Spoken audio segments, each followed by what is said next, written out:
Let's discuss in detail.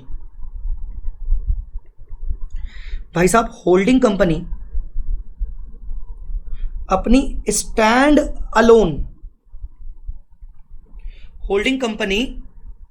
Stand alone balance sheet में यह दिखा रहा है इन्वेस्टमेंट इन सब्सिडरी, ये दिखा रहा है। मान लीजिए ये दिखा रहा है 15 लाख रुपीस। तुम जानते हो इसका मतलब क्या है? इसका मतलब क्या है तुम जानते हो? इसका मतलब है this investment in subsidiary means holding has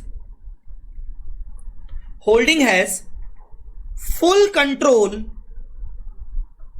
in assets and liabilities of subsidiary company। लिखना जैसा मैं लिख रहा हूं आपको वैसा लिखना पड़ेगा। होल्डिंग कंपनी जब अपनी स्टैंड अलोन बैलेंस शीट बनाती है तो स्टैंड अलोन बैलेंस शीट में जब उसके इन्वेस्टमेंट दिखता है तो उसका मतलब, उसका इंटरप्रिटेशन ये होता है कि होल्डिंग कंपनी के पास सब्सिडरी कंपनी के असेट्स और लायबिलिटीज में फुल कंट्रोल है।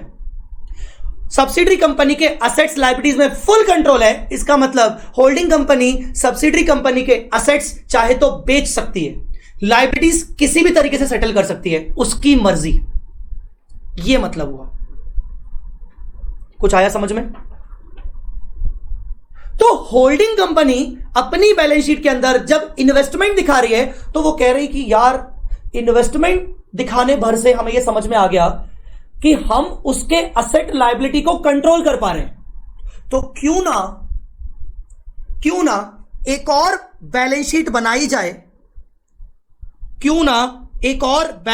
बनाई जाए जिसमें हम ये इन्वेस्टमेंट्स को रिप्लेस करके असेट लायबिलिटी ही क्यों ना दिखा दे। मतलब स्टैंड अलोन में सिर्फ इन्वेस्टमेंट दिख रहा है। इन्वेस्टमेंट यूं समझो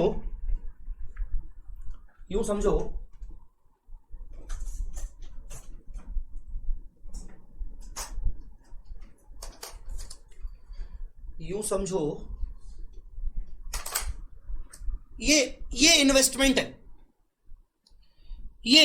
है। अभी आपको दिख रहा होगा शायद, एक मिनट, हाँ दिख रहा है इन्वेस्टमेंट, हाँ ठीक है, ये इन्वेस्टमेंट है। यूं समझो ये इन्वेस्टमेंट है।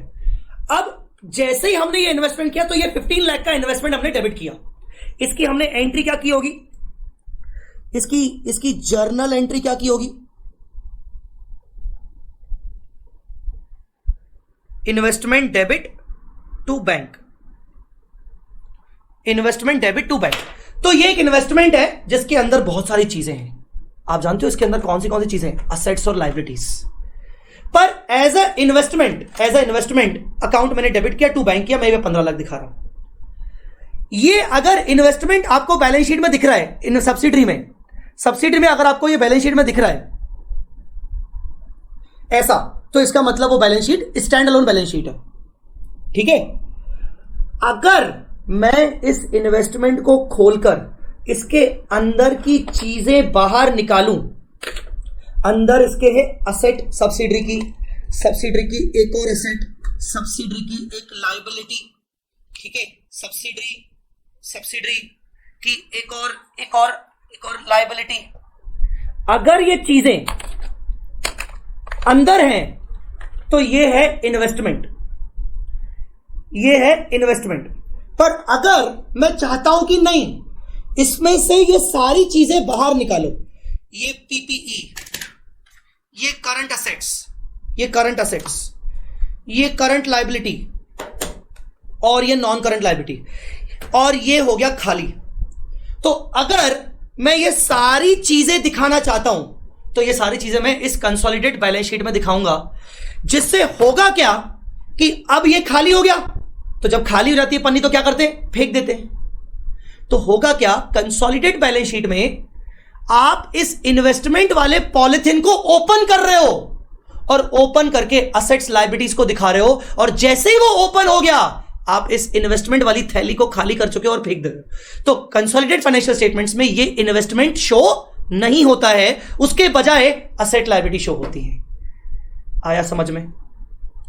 कुछ कुछ कुछ आया समझ में कि नहीं? जल्दी बताओ।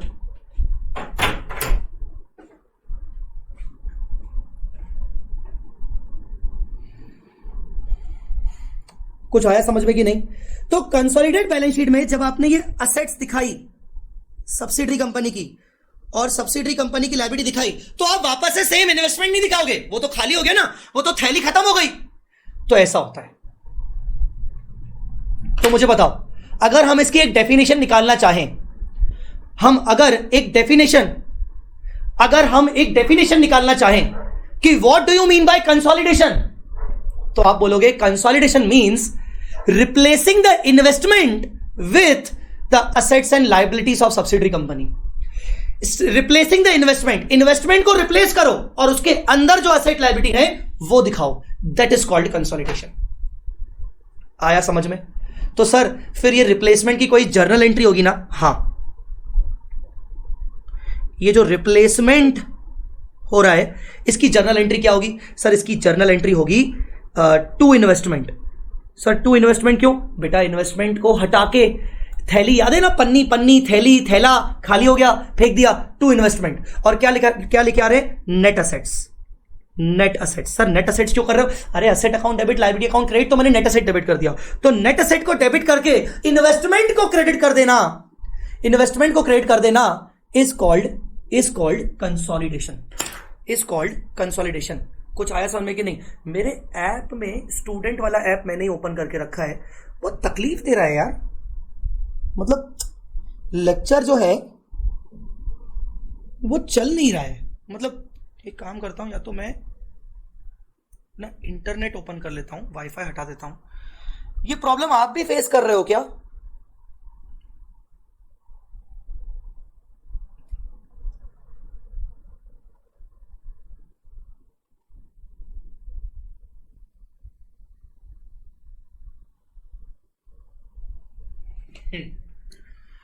तो इसको कहते हैं कंसोलिडेशन करना। अब आप एक चीज वापस से समझिए, जब मैंने ये थैला खरीदा था ऐसे इन्वेस्टमेंट, ठीक है, जब मैंने ये थैला खरीदा था तो ये थैला मतलब इन्वेस्टमेंट कितने का था? 15 लाख का था। जब मैंने इस 15 लाख के थैले को ओपन किया और उसमें से मैंने असेट और लायबिलिटी निकाली, मतलब नेट असेट निकाले, तो उनका मैंने इंडिविजुअल वैल्यूएशन किया कि ये असेट कितने का, तो मैंने देखा ये असेट है 22 लाख का। कितने का? 22 लाख का।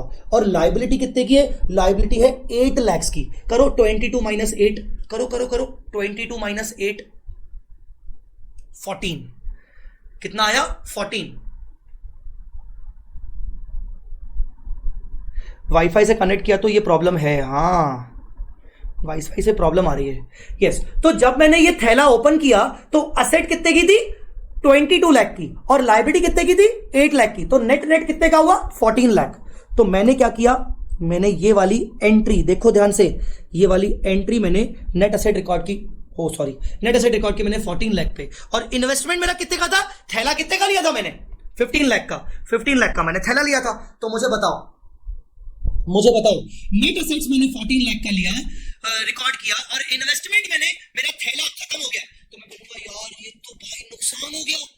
मैंने 15 लाख के इन्वेस्टमेंट किए, जिसके बदले में मुझे कितना मिला? 14। तो क्या मैं इसको नुकसान मानूं? The answer is no. ऐसा नहीं है कि मैं ठगी का शिकार हो गया या मुझे किसी ने ठग लिया, मैंने ज्यादा पेमेंट कर लिया। मैं जानता हूं कि वो असेट्स 14 की ही है, मैं जानता हूं कि उस सब्सिडरी कंपनी की टोटल औकात 14 लाख की है। वो तो क्या है, मैंने 1 लाख रुपीस पता है एक्स्ट्रा क्यों दिए? क्योंकि उस कंपनी के अंदर अच्छे एम्प्लॉइज हैं, उस कंपनी के अंदर जो अच्छे एम्प्लॉइज हैं, वो अच्छे एम्प्लॉइज भी मेरे पास आएंगे, वो एम्प्लॉइज भी अब मेरे पास आ जाएंगे। और पॉइंट ये है कि वो अच्छे एम्प्लॉइज को मैं असेट नहीं दिखा सकता। Human resource can not be recognised as asset. तो मैं क्या करूं? मैं उसको किस नाम से दिखाऊं? वो मेरे लिए अनआइडेंटिफाइबल है। इसके अंदर पीपी आ गई क्योंकि मैंने उसको आइडेंटिफाई कर लिया, लायबिलिटी को आइडेंटिफाई कर लिया, फर्नीचर को आइडेंटिफाई कर लिया, लैंड एंड बिल्डिंग को आइडेंटिफाई कर लिया, डेटर्स को आइडेंटिफाई कर लिया, इंटेंजिबल एसेट को आइडेंटिफाई कर लिया, पर 1 लाख रुपए की एक्स्ट्रा चीज मिली है मुझे जिसको मैं आइडेंटिफाई नहीं कर पा रहा हूं। उस अनआइडेंटिफाइबल चीज को एएस कहता है कि तू उसको एक कॉमन नाम दे दे, गुडविल। अब तेरे को भले उसके यहां से इंप्लॉइज अच्छे मिले तो भी गुडविल, तेरे को उसका अच्छा ब्रांड मिला तो भी गुडविल, अगर तू ब्रांड को अलग से आइडेंटिफाई नहीं कर रहा, तेरे को उसके अच्छे क्या बोलते हैं, अच्छा मैनेजमेंट तेरे को उसके मिला तो भी गुडविल, वॉट एवर अनआइडेंटिफाइबल जो भी है वो गुडविल हो गया। आया समझ में? बोलो बेटा, क्लियर हुआ कि नहीं? Have you understood the logic behind this goodwill?